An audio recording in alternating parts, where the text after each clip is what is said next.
Hello, and welcome to a new episode of It Happened Here by myself, Kate Thompson-Davey, if you're new here. This is an independent podcast, which is a fancy way of saying it's really just me producing this thing.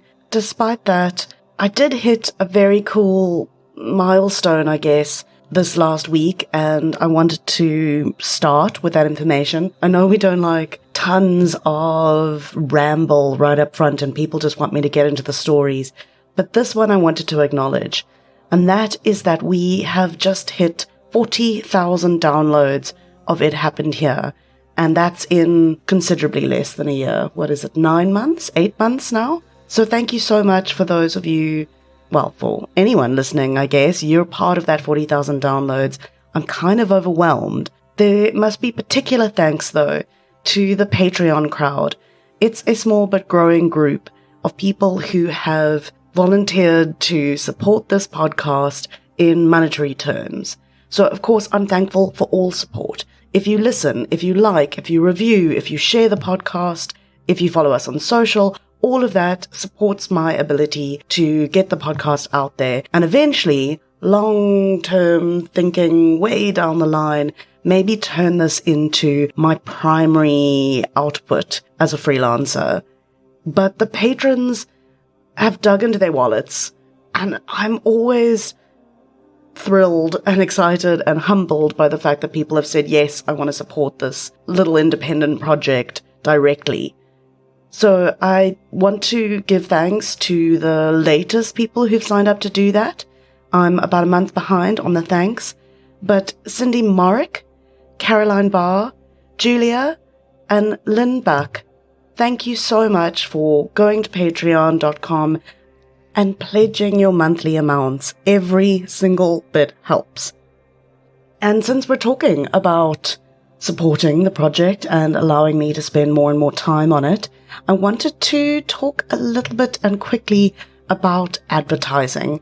I've not done any so far, but the requests are starting to come in now, and I wanted to let you know before I start saying yes to them that I will always be upfront with you about anything that I'm advertising. So if I tell you about a product I've seen or a book that I've read, and I don't say this is an advert, then that's just something I've come across. So, for example, I've mentioned several books and several other podcasts along the way, and none of those are paid opportunities. I will be completely upfront when a paid opportunity comes my way. Anyway, that's all theoretical for now. I don't have any advertising in the bag. I just wanted to put that kind of in front of you. The impetus, well, not the impetus, but one of the founding values for this podcast was always about producing ethical true crime. And that's about how I tell the stories and where I put the emphasis and that we center victims. But it's also going to have to play into how I choose to monetize this podcast going forward. I think that's it for admin. So sorry for keeping you from your stories. Thank you for listening to me ramble on about my admin first thing. Thanks to the patrons. And now on with the story. This episode is quite a different one for me and a fascinating one. And it's nice to be able to tell a story without a trigger warning up front. This one started with a text from a friend. That's Tundi, who I've mentioned before and who has helped me with researching some of the patron episodes that I've put out, the patron exclusives. So I got this text from Tundi one day that just said, how do you feel about an art heist involving an Irma Stern that won't fit in the boot, a Gqeberha cemetery, and a missing Sakota? And of course, how could you not be in based on that start?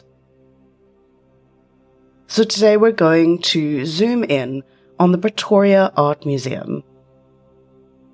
It's a Sunday, the 11th of November 2012, when 3 people stroll into the Pretoria Art Museum on Wessels Street in Arcadia, which is sort of a little bit east of downtown Pretoria. It's near Loftus and the Union buildings.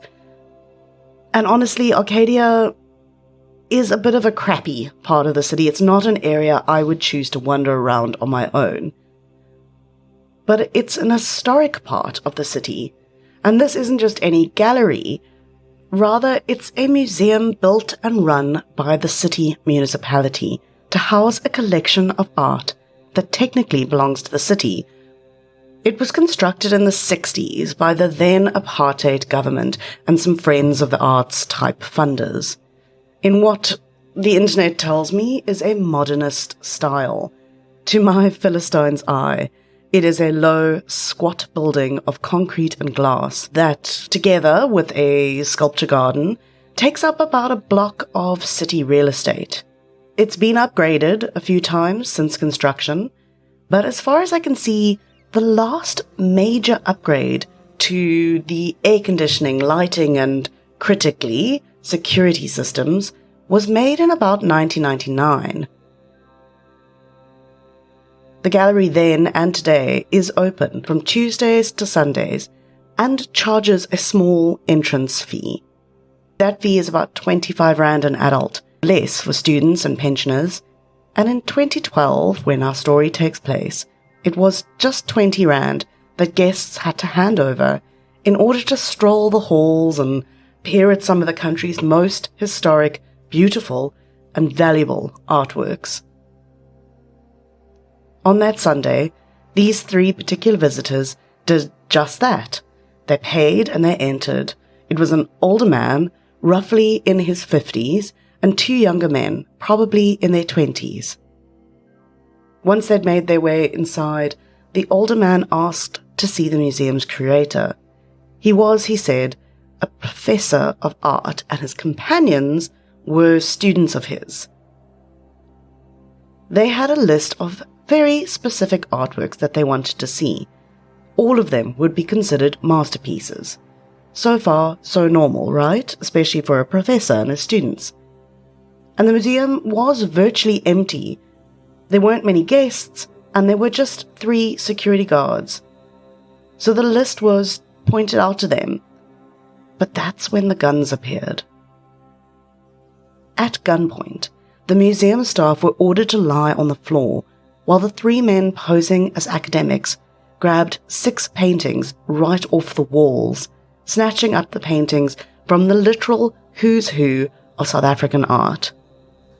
In addition to being an architectural Philistine, I'm also an art one. But even I know the names of the artists that they targeted that day. Irma Stern, Gerard Sokota, Maggie Loubser, Pierneef, and Nordea.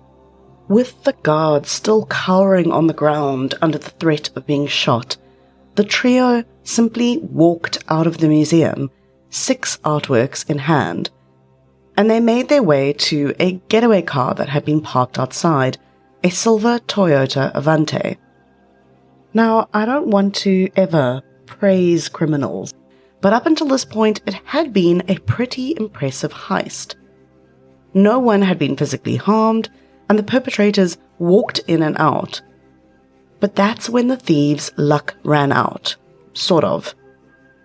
They loaded the paintings into the car, but one of the 2 Stern paintings was too big to fit. I had looked up Toyota Avantes because I'm not a car person, as well as not an architectural person or an art person. Clearly there's lots about the world that I don't understand. But I was quite surprised by the choice of car here. Or maybe they didn't have a choice. Maybe that's the only car that they could get at short notice. But the Avante is a stock standard passenger car. So fitting a giant painting, as some of Irma Stern's are, especially when they're framed, it was always going to be quite difficult, let's call it that. The painting that wouldn't fit was entitled 2 Malay Musicians, as I said, by Irma Stern. It's worth $1.5 million, or it was in 2012. It's probably more since then, and it was the most valuable of the works taken that day.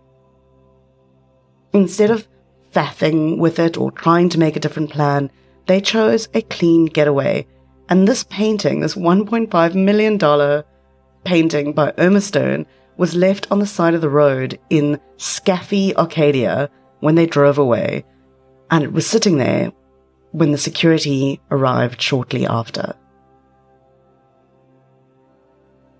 Still, it was a good haul that they managed to get away with. The 5 stolen artworks that they drove away with were Fishing Boats by Irma Stern, Street Scene by Jared Sakota, Cat and Petunias by Maggie Loebscher, Eland and Bird by J.H. Pianif, and the rather unfortunately named Hottentot Chief by Hugo Nordia.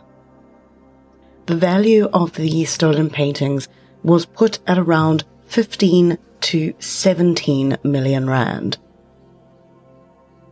News of the heist broke pretty quickly, both here in South Africa and abroad. In fact, it was a major story. I saw coverage in the BBC and the LA Times, among other international titles. It was declared pretty quickly by the South African police force the work of an organized crime syndicate. And almost as quickly, we would learn that there was no video footage of the event, despite the fact that the museum was fitted with cameras. And when I say fitted, I mean really fitted.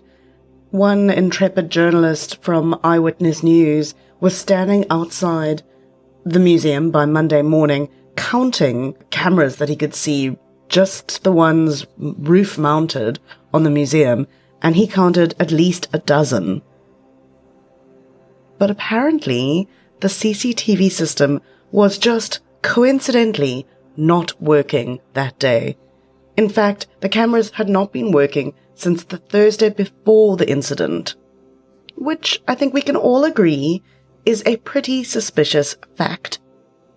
And of course, that was jumped all over by critics and the press, who said that the security presence, aka the number of guards, and the security systems were insufficient. And clearly they were, because 3 men walked out with 6 valuable South African paintings. The other thing that immediately comes to mind when you hear that the cameras were not working is that this is probably an inside job. But we didn't have terribly long to ponder that possible explanation, because the next twist in the story arrived very quickly to steal the headlines, and that is that by Tuesday, so just a day and a bit later, 4 of the paintings were accounted for and found in the oddest of places. They had been taken out of their frames and stashed under a bench in a cemetery next to a Dutch Reformed church in then Port Elizabeth, now Gqeberha. If you're not certain of the geography, that's 1,100 kilometers or 680 miles away from where they were stolen. As someone who pretty regularly drives cross-country, my first thought is that is a 12-hour drive. So either these paintings were calmly walked onto a plane in the intervening days or driven through half the country. And if I was investigating this, that would be a thread I'd want to pull at. I've read 2 different explanations for how the stash of stolen artwork were reportedly discovered. The first explanation is that they were just merely chanced upon by a regular Joe going for a walk. And the second is that there was a tip-off to the police to check that site, a tip-off that had come from an insider to the crime.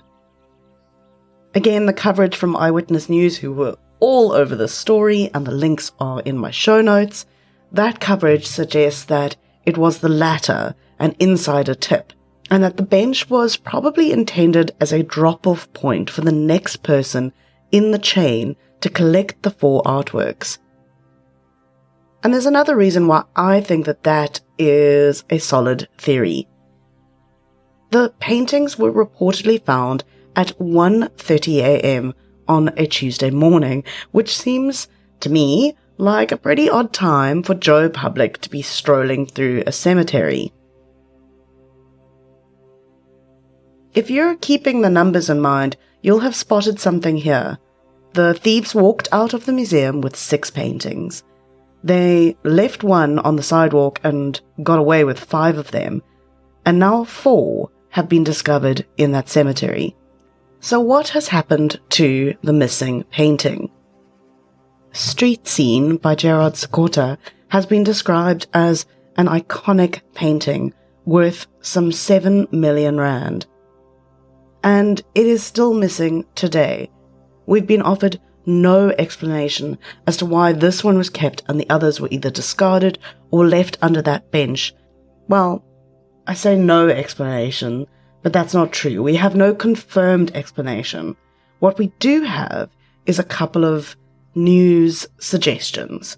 So the Pretoria News reported that they had a source telling them that the theft had been commissioned by a, quote, prominent artist. And a spokesperson for Crimeline has been quoted in several different publications claiming that they had been told it was an art dealer who commissioned the theft. With that painting still being missing, we are kind of left to speculate.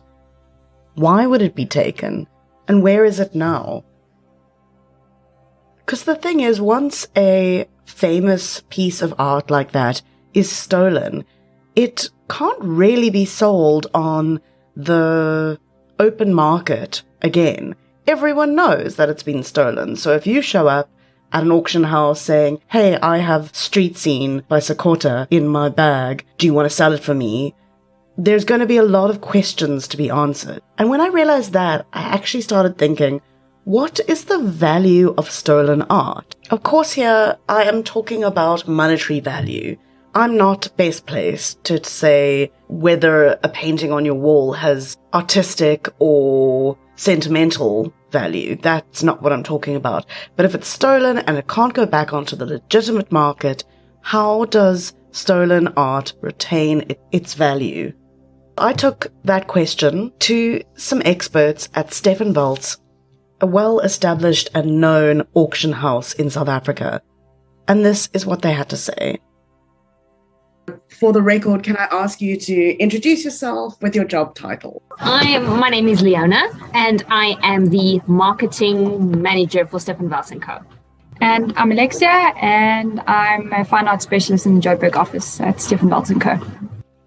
So when it comes to valuing art, there's quite a lot that we have to take into account. The first thing is, the creative ability, the skill and the dedication of the artist, and then as well as the uniqueness of the work. So, I mean, if you go to like a commercial gallery, some of it's like run off the mill. And then it's also got to do with the artist's exposure in the primary market. So you're looking at galleries. So the auction houses function in the secondary market. So when it comes to us handling artworks, we have to see what sort of presence the artist has in the primary market. Is he or she known, or is it an up-and-coming art? Then it also has to do with the development of the artist's style to boost the artwork's investment value. So with some artists, their early works are very much sought after. Some artists, their later career works are more valuable. And then some artists have been really lucky. There's a high demand for everything, and a perfect case in point would be Pianev. You can't go wrong with a good old Pianev. And then the next thing is also the authenticity of the work. There's definitely a group of people that are replicating our African artists. So our some Gerard Sikotos, our George Pembas, our Lucas Satole. With that, the reason why they easily faked is because there's not a lot of literature or historical context. And some of the fakes are glaringly obvious. What are the kind of red flags for an obvious fake? So one we came up with recently was a Maggie Loebscher, and the palette was wrong, the technique was wrong, and it's just your eye gets trained to it. So there's obviously key things you look out for, but as you deal with more and more authentic Maggie Loebsches, for instance, you can tell a fake. And what's great is there's a huge catalog that we have that we can consult, and it lists the artwork, the catalog number, and then also the provenance. So if there are any discrepancies, then we know that there's a bit of a problem here. All right, so that brings us now to the question of art fraud, I guess, and art theft. So I understand why there is value in being able to pass off a fake as a real and getting it into the system. But what I don't understand is, what is the value of something that is authentic and stolen and now being stored somewhere? Well, if their artwork gets stolen, I mean, they can register it, and by we I mean all the auction houses and anyone in the art industry, we get a notification saying these artworks have been stolen from this collection or from said person. If anyone does, say for instance, upload it on eBay or bid or buy or first dibs, or even on an auction house, whoever owns it will get a notification saying that this work is being offered. It's resurfaced. It just doesn't make sense, because you can't sell it openly. If you have stolen an artwork, you cannot sell it openly. The only way you can sell it is on the dark web or the black market. And in that case, it's going to depreciate in value, because you're going to have to sell it in a sneaky way, and then whoever buys it is going to be told you're shopping on the black market. I mean, it's illegal in any case. Yes. So they're going to know that it's not like they can now approach Stefan Waltz or any other establishment and say, I have this painting on offer, because we're already going to be like, well, this is stolen, and we have to notify the police as well as whoever it belongs to. I mean, you have to wait for a whole generation or two of people to, and this sounds very dark, but to die before you can even think of selling it again. Yeah, think of selling it again. But even then, the art registry still exists. It goes back years, so you'll still get caught. So it's, unless the person that has stolen it to keep it for their own gain or to make money on the black market. But even then, it's not going to compare to what you can get at an auction house, because they can hike the prices and say, well, this is a one-of-a-kind whatever. But whoever buys it is going to know that they're not going to be able to do anything with it other than sell it through the exact same channel that they got it from. The full discussion between myself and the experts at Stefan Waltz is loaded as an extra for patrons on that platform. But I wanted to thank them in particular for making time and for answering questions from a total art noob like myself. This really is a fascinating case to me, and I know I've used that word before, and I'm sorry, but I find crime fascinating, and this one was a bloodless crime, we think. There's always the question of what further actions down the line in the value chain of organized crime this money might support or allow. Wow, I phrased that very badly, but I'm sure you get what I mean. In essence, the primary crime that we're talking about here was a bloodless crime. They walked in, they walked out, and it was concluded unbelievably fast as well, if you exclude the fact that there's still a painting out there. Just a day later, we knew about it. Half a day after that, the paintings are recovered. And a week later, the museum is reopened with those incredibly valuable South African paintings back on the walls where they belong, minus that Sakota. And I've never seen any explanation for that. It's like the story went dead. The spokesperson for the mayor of Pretoria / Tshwane promised, for example, that there would be an investigation into what happened with the cameras. How is it that the cameras were turned off at just the right weekend, essentially? And who's to blame for that? We don't know. We're not given an explanation. For whatever reason, the news around this case dries up in 2012. Every further mention that I can find thereafter is in a sort of roundup article, 5 big heists that you should know about. Whoever commissioned this crime, assuming it was commissioned in the first place by some nefarious individual, they're either sitting with a Sakota on their wall that they can never really show anyone or sell. I don't have any further information to give you about who commissioned this crime or why it went so wrong, but I do have a theory about maybe what happened to that Sakota.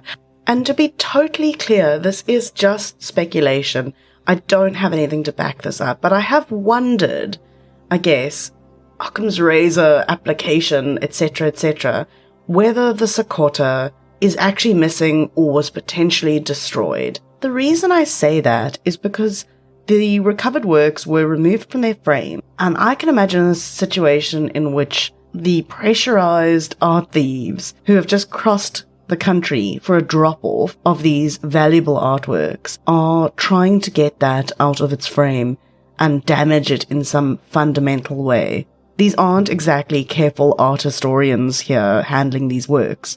I just wonder what's more likely, that 4 were earmarked for the next person in the chain, but 1 kept back, or all 5 were supposed to go to their destination, but 1 was damaged, and essentially the deal fell through because there was no pickup, because the cops got to the site before whoever next in the chain was. And I wonder about the insider who was calling the tip line. If a priceless piece of South African art heritage had been damaged, did they have a moment of guilt, thinking, what have we done? Maybe that's what drove them to call the cops? Or maybe they realized when they weren't going to deliver the full contingent of the original 6, that probably the deal wasn't going to work. And so they abandoned the whole thought of it. I don't have any answers to that, I'm afraid. These are just the questions that keep me up at night, because apparently this is who I am now. But there you have it. That is the case of the Irma stone that wouldn't fit in the boot and the missing Sakota, which maybe is out there somewhere. I'd love to hear your theories, as wildly speculative as my own, on what you think went down in this case. Please let me know on social. You can find me on Facebook and Instagram. And I am technically on Twitter, but I don't tweet all that often. But you can look for Ready Freddy Productions on Twitter, or It Happened Here on Facebook and Instagram. It Happened Here is a Ready Freddy production, written, researched, produced, etc., by me, Kate Thompson Davey.